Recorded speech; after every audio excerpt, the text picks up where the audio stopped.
Well, I have good news for you today. And the good news today is that Jesus Christ is the Prince of Peace. Isn't that good news? Jesus Christ is truly the Prince of Peace. We're in a 4-part series. This is part 4 on the names of Christ from Isaiah 9:6. And today, again, we're looking at Jesus Christ, who is the Prince of Peace. Here's the text. It was written 700 years before Christ was born. For unto us a child is born, a son is given, and the kingdom or the government will rest on his shoulders, and these will be his royal titles: Wonderful Counselor, Mighty God, Everlasting Father, Prince of Peace. I pointed this out last week, but some of you weren't here, so I just wanted to repeat it, because I think this is new for some of you, and maybe it bears repeating. It talks here about the fact that he is a child and a counselor, that he is the Son and the Father. And then I wanted to add this week, not only is that true, but the Bible tells us that he is the Wonderful Counselor, the Mighty God, the Everlasting Father, Prince of Peace, and not each one individually. It doesn't say this is his title, and this also is his title, and this also is his title, and this also is his title. It doesn't say that in the original Hebrew. It says his name is, and then it gives all 4 names. The King James Version actually divides the first one into 2, saying Wonderful and Counselor. But most of the modern versions have it correct and call it Wonderful Counselor. But his name is not just one of those, but it's all of those. Isn't that good news? Jesus Christ is all of those. Do you know who this guy is? This is Eldrick Tant Woods. Now, if you've been alive at all this week, you've seen that this guy is in the lead story of every newscast. That shows how shallow we are as a country. But this is it. You know, his name that he was born with is Eldrick Tant Woods. And of course, today he is called Tiger Woods. And the Tiger is the nickname that his father gave him, and he gave him that nickname because the father had a buddy in the army that he respected so much, and his name was Tiger, so he called the little boy Tiger.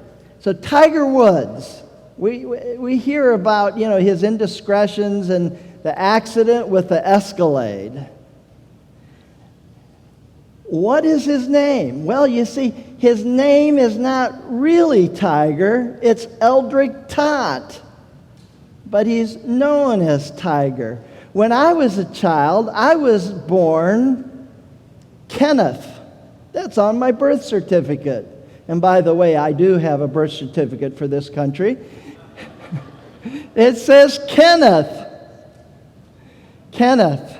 But as I grew up, everybody called me Kenny. And today when I meet somebody that I haven't seen for a long time, maybe decades, they greet me and they'll say, Kenny, so nice to see you. When I got into high school and into college, people generally called me by my last name. Only they shortened it a little bit. It's Studer, but in high school and college, I was known as Stud.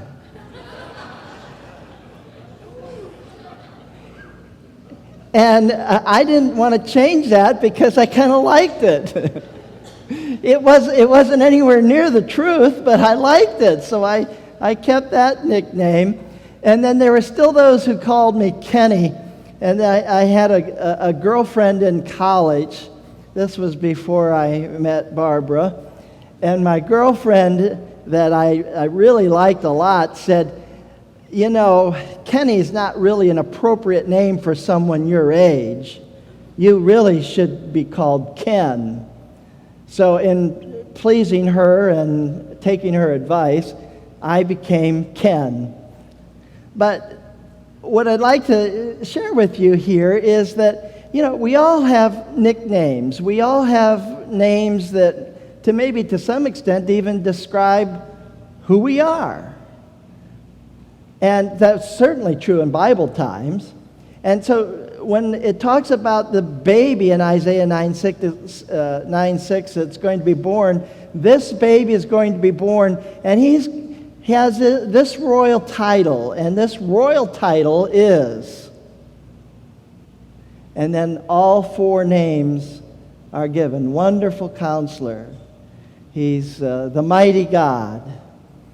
He's the Prince of Peace. He is God Almighty. So we have this wonderful God, and He has names. He has many more names than these, but these are the ones that are given in the title. I didn't show you the next slide here of Tiger Woods. Tiger Woods, here as an adult, last year he earned $300,000 a day. That's more than many of us earn in a lifetime. And that's why he was in the news so much. But peace in a troubled world. Jesus is called the Prince of Peace. It's interesting that all the world religions are interested in peace.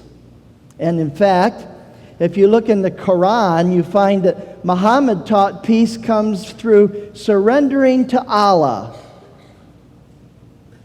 And the Quran rejects the idea of redemption. Salvation depends on a man's actions and attitudes. The Islam religion believes in Allah, and it rejects the Trinity. So it actually rejects the Son. It believes that Jesus Christ is in a long line of prophets like Abraham, but Jesus was just a good prophet. He wasn't God. But the idea comes across about peace. It teaches peace.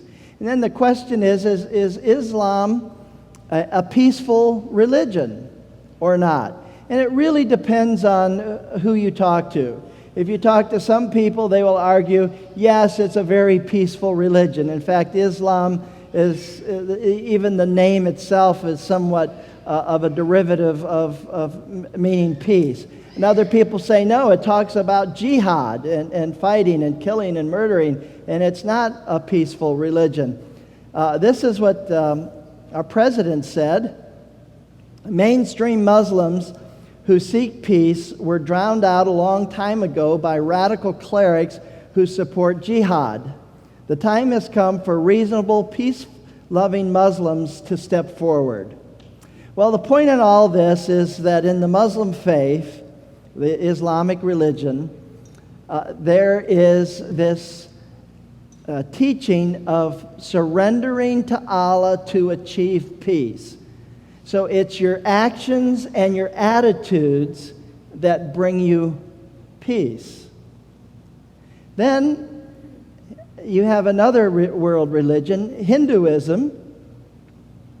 And in Hinduism, peace is obtained when mankind escapes from endless rounds of reincarnation. And this is one of the gods. They actually have millions of gods. And this is one god actually triumphing over another god. And mankind can achieve points by coming into contact with holy objects or persons.